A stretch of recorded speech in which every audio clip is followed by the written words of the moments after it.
All right, so in this video, I'm going to be talking about some secrets and how you can go out there and negotiate the highest fees as a freelance product manager that's starting out your freelancing career.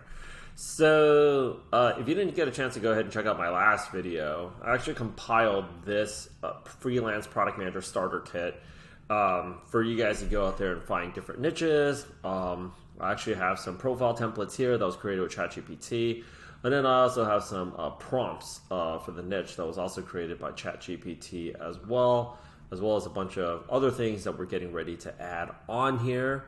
If you want a copy to this, it's not completed yet, but if you guys want access to this bad boy, there's a link in the description.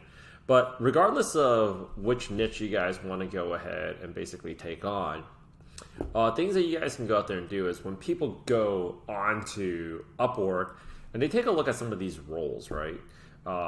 Which I talked about, like you have to figure out what is your niche, where you can add value, what kind of skills do you have, what kind of expertise do you bring to the table, because ultimately you have to help people solve problems. They're paying for problems to get solved. Sometimes people are seeing these rates and they're looking at like, okay, $35 to $60 an hour, 30 hours like a week. They're like, oh my gosh, or like $200, or like they're like, oh, you know, well, yeah, like product owner to help CEO with healthcare startup in the UK, but it's $5 to $15 an hour, more than 6 months, and in less than 30 hours. The first thing that people start thinking about is actually like how this is going to be so much work, not a lot of pay, and it's not worth your time. And this is actually where the opportunity is, because so much of your competition is just going to bail out and quit and not even start. Versus other people, if you type Upwork on YouTube, there's 19-year-olds that are just freaking crushing it. They make way more than what a product manager or even a software engineer makes in a given year. They make millions. So why is that, right? Well, here are 3 things that you can go ahead and do to challenge these rates. Number 1, get them on the phone and figure out what it is that they need. These are random numbers that somebody came up with. If you are the CEO or the startup or founder for a startup or co-founder for a startup, you're very busy. Who do you delegate to? Like, do you think they're posting this stuff up themselves?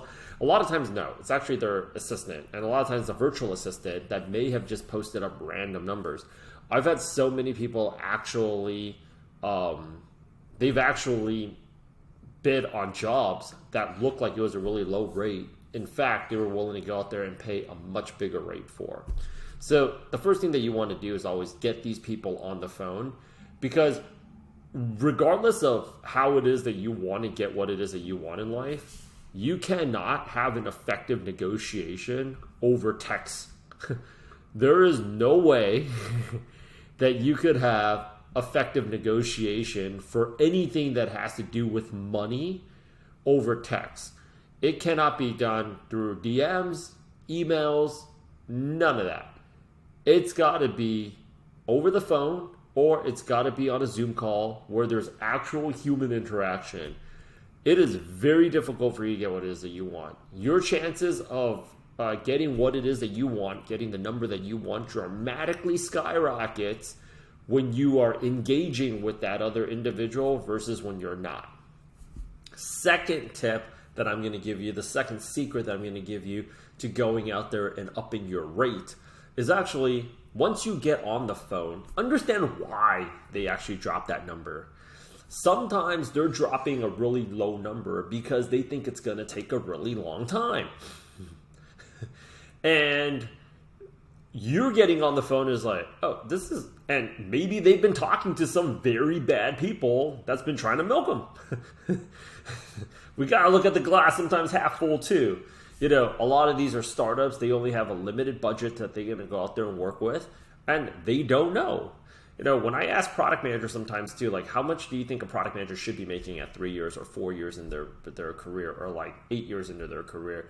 A lot of times, you guys also don't know how much you guys should be making as a full-time salary, and that's your job, right? So a lot of times they're thinking on the client side, like, oh, we thought this was going to take a lot more time. And we thought on top of that time, you were probably going to add some extra time to it on the back end to give yourself a little bit of cushion so you guys can go out there and double milk us some more. And you go, actually, no, this would actually only take about 3 days. And I actually have a template of this that I can actually use. Oh, we didn't even know that. Okay, well, yeah, we would. Time is very valuable to us, so we would pay more money, okay, to go out there and get a higher quality product, or we would pay more money to get a faster turnaround time. You know, I was recently at a wedding where they charged me obviously more money to have my suit pressed because, you know, smart me, I didn't get it pressed and clean until the night right before. Luckily, they were able to, the day before, luckily they were able to come through. But yeah, you know, you can get, if you pay if you pay an additional rate, you can get products like shipped to you expedited, right? So that's also a possibility right there. So get them on the phone and figure it out. The third secret in terms of how you can go out there and negotiate a better rate for yourself is sometimes you're taking a look at these rates and you're looking, well, they've already spent like $2 million.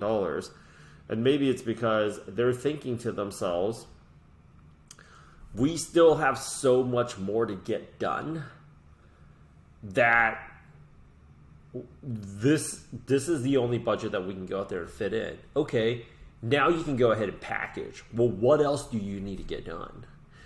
Ask them what else they need to get done, because like, oh, actually, I can help you with, you've got 7 other things that you need to get done. I can help you out with 4 of them.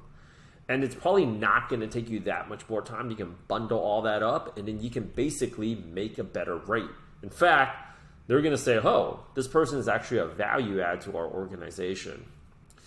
Last thing in terms of the tips and the secrets that I really want to give out here today is be an entrepreneur, keep an open mind, and look for possibilities. Like, you're talking about creating a side hustle that's a business. Okay, you want to make money out of this because chances are if you're watching this video, you're pretty fed up with your job.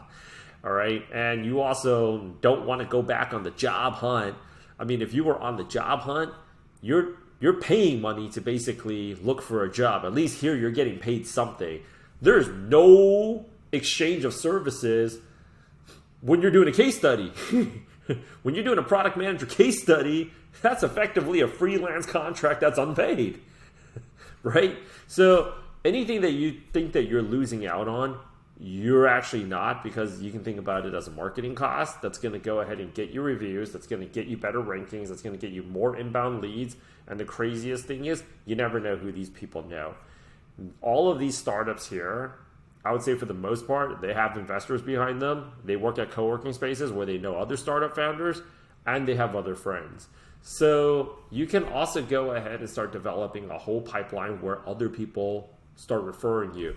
But if you play with this very, very, very conservative, narrow, and rigid mindset where you want to start making a lot of money upfront immediately, you're going to be like 80 to 90% of the people that never make money off of this, and then just go back to your job, which is okay. You're making decent money up until maybe, hopefully, you don't get impacted by the tech layoffs. Or you can go out there and actually completely start a brand new life for yourself. So if you're interested in learning more about how you can go out there and escape the 9-to-5 grind, we have a link in the description. You can DM me on LinkedIn if you want to go ahead and chat some more. But these are just a few tips and tricks, a few secrets in negotiating the bigger rates. If you just take a look at this at face value and go, okay, get on the phone with them, because there's so many people that won't, and chances are you're probably going to be a way better option for them and can deliver so much more value for them than so many other people. And I always tell people this: good help is hard to find. You're not competing against a bunch of people in this racket that's so good and so on top of what it is that they're doing. I mean, just take a look at how bad people are on the job on a day-to-day basis at your company or at the companies you've worked at. Most people, they don't care. Good help is hard to find. they get some FaceTime with you, they're going to absolutely fall in love with you, and you're going to absolutely go ahead and take off and be able to escape the 9-to-5 grind. My name is Rich. Connect with me on LinkedIn if you want to go ahead and chat it up. I'll go ahead and talk to you later. Link is in the description if you want to go ahead and get access to the Airtable.